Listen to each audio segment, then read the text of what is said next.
Sony has finally released their Imaging Edge webcam software that allows you to use a USB cable to your Sony Alpha cameras that allows you to use it as a webcam. But is it worth it? Let's find out, and I'll show you in today's video.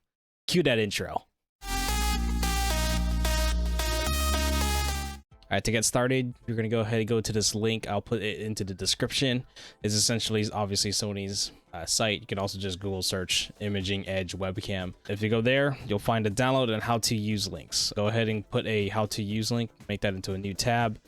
For now, we're going to go to download. Now, to download, Windows is the only operating system that I currently work right now. So Windows 10 actually. It cannot be Windows 7 because that is end of life. The models on which they say it's confirmed. There's actually a bunch of cameras over here, including the A6300, 6600, my A5100, which I'm currently using, the A6100, etc. You even have some of the RX cameras of theirs that is currently working with it. One of it that is currently not working is the A6000. This is my A6000 I have right here. It refuses to work with said camera. I do not know why it does not work with the software.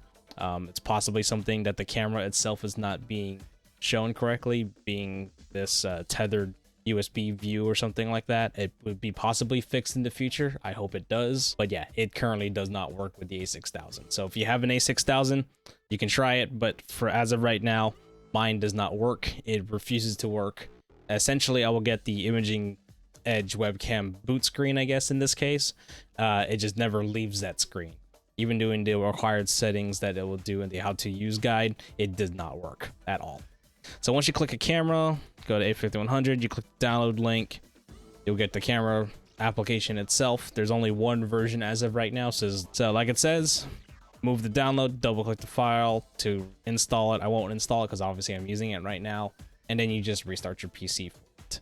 On the how to use tab, there's actually telling you a bunch of options for you to use. Obviously with my A5100, I do not need to use the top two options. If you have that set camera, go ahead and use those options. But for now, for me, quick settings, go to wireless, control with smartphone, make sure that is turned off. Now, if I do not have that option, at least as it says, it's not necessary on some of the models. So my A5100 does not have that particular option. The only option that you will need to look at is the setup USB connection PC remote. Make sure that USB connection changes to PC remote. There is other options like MTP or auto as an example. Make sure it needs to be on PC remote. Otherwise, it will not work. So once that is set and collected, make sure your camera is on program auto or auto mode essentially. For some apparent reason, it does not like movie mode at first start of boot up. The software is very finicky with that, so make sure you need to be on program auto first.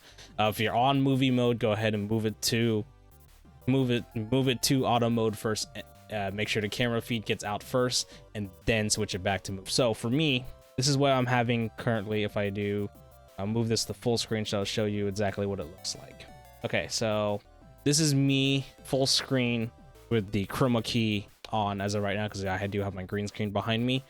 This is the Sony Imaging Edge webcam software with the Viltrox 23mm autofocus lens. This is at f2.8 with a shutter speed of 1/125.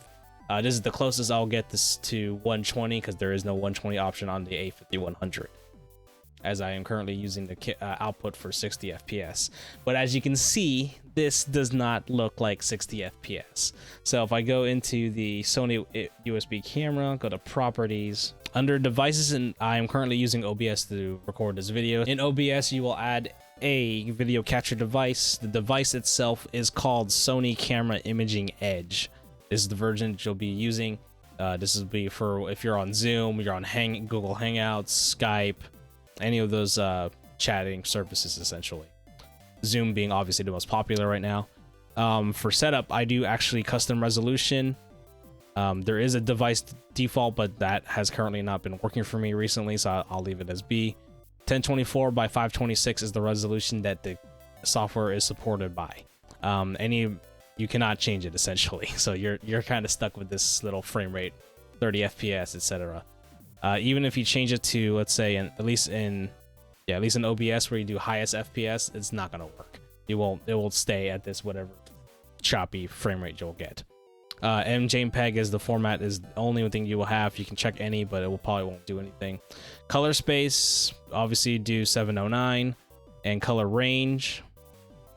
The camera itself will need to reset. Obviously, the software does. Color range, go to partial. So I actually will look a bit better, actually, now I'm thinking about it, because I do have partial color range. There we go, that looks a bit better now.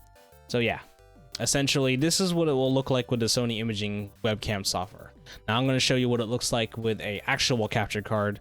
This is currently being set to a Live Gamer 4K capture card. Obviously, my camera A5100 does not have the 4K capability, but this is what you will get.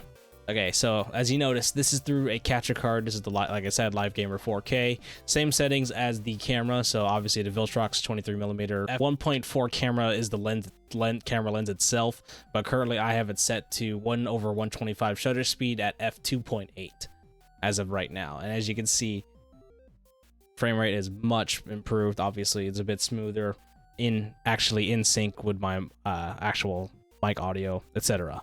So yeah, it's the software itself, in a pinch, I can see this being a good thing, but yeah, this is something that I would rather essentially use only if I have nothing else. There are cheaper capture card alternatives, especially if you cannot find the Elgato Cam Link or any of the other HDMI capture cards. There is other options. I'm going to show you one of them, actually. USB capture cards. This is one of the cheaper ones that I have had. This is $15 currently on eBay. This is a HDMI to USB capture card, similar to what the Elgato Cam Link is, but this one is basically like a cheapo version. Now it says 1080p 60 FPS, but as you can see, this is basically 30 FPS. It's not as smooth. OBS in the settings at least shows you that it is actually only 30 FPS. So if I look in settings right now, if I go to, so yeah, the settings itself is essentially 1080p. You get 30 FPS, MJPEG, 709, partial, etc. This settings is much better, and that is only a $15 capture card. Like, you can't beat that quality for $15. Would you rather you have this? All right, so the Imaging Edge software is good for what it's worth. It is free. It is available to you. If in a pinch, this will definitely do work, but I rather have this. That quality change is much better, and it's only with a $15 capture card. Obviously, I don't use it for my main usage. I have a Live Gamer 4K capture card that I use to capture my main camera, this camera right now, normally. But yeah, within the pinch, this is much better as well. So now it looks like I have a mouse trail going behind me, similar to how it works in Windows. I have one guy following me at a 30 FPS while the main camera is at 60 FPS. This is funny.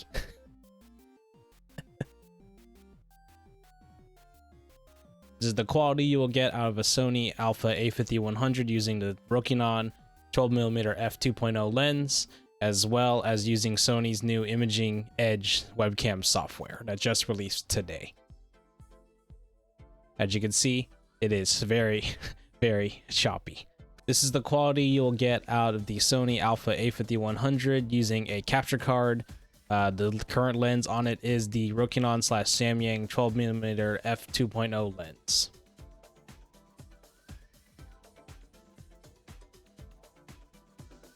So yeah, the Sony imaging webcam software is good, but it is very low and choppy frame rate, as you saw in the previews and some of the things. The samples are good, but yeah, I'd rather get one of like a $15 capture card or something along those lines just to get the output of HDMI. Over USB, it just does not work.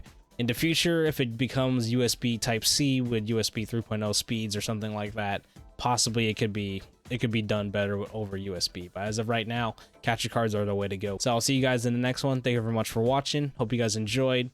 Make sure you leave a follow as well as the subscribe button. Make sure you hit it, and I'll see you in the next one. Thank you very much. Bye.